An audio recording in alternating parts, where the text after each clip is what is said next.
One of the frustrations of casting is that you know your technique is fairly good.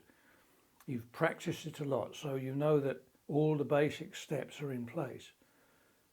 But somehow, no matter how hard you practice, you don't get any more distance.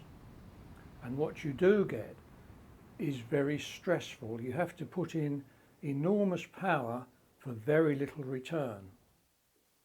The reason for it is that we become pressurized, we get stressed, our mind starts to work against whatever it is we're trying to do. You can find this out for yourself quite easily.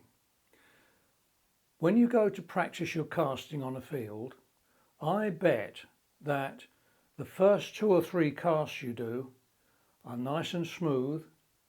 You're not making any effort, you're just trying to straighten the line and get everything running properly.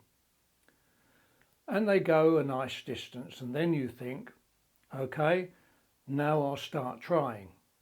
And you cast harder and harder, and you get a little bit further perhaps, but nowhere near as far as you think you ought to be getting. And the reason for that is very simple. You've got too much stress inside your head. There's only one way to get rid of that, and that's to change the way you think about casting. What happens is when you get pressurized and stressed, your muscles don't flow properly. Normally your technique will be nice and smooth like so, but suddenly when you start trying it's all like this and you're really tense. Let me show you. I'm going to use a hammer because at the moment I can't travel anywhere because of the COVID. So let's look at it another way. When you're hammering and you're nicely relaxed, everything's moving easily. Got action in the wrist here, elbows moving, shoulders moving. It's effortless. Driving in a nail takes no effort at all. Now, as soon as you start trying hard, this is what happens. And you can see this most easily when you watch someone who's never used a hammer before. They grip it like death. There's no movement here, there's no movement there. The hammer in action is all like this. It's very hard work. It's inaccurate and there is no power coming from the hammer. Relax, let it flow, and everything goes back to normal, and it is so easy. Exactly the same thing happens when you're casting. When you're not trying, such as with the first few casts you make on a practice session, everything flows nicely. One of the big factors in this is that most people, when they start to cast reasonably well, they have a target in mind. Let's say it's 200 meters.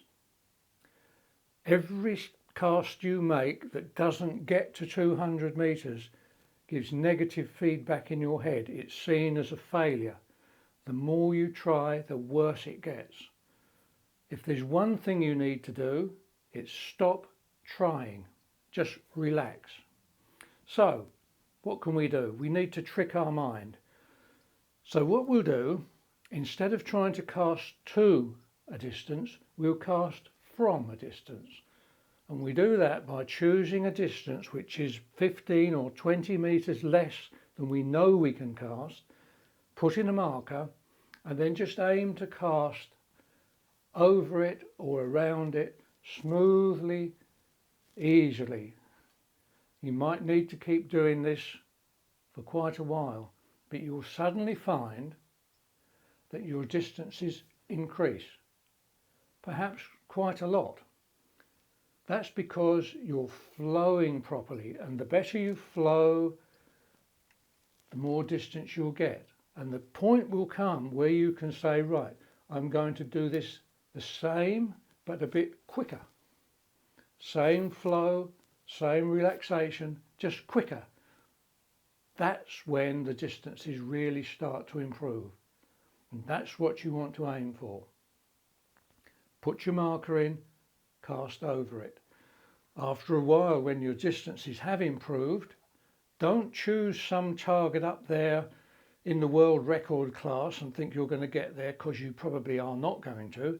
Just move your marker up, whatever feels comfortable, 10 meters, 20 meters. Go through the same process again and again and again. Just keep doing it and you'll find that you'll get an awful lot better. We let things flow, and then we just get more and more positive about what's going on, and we await developments. We don't try to force them, we just go with the flow, and all will be well.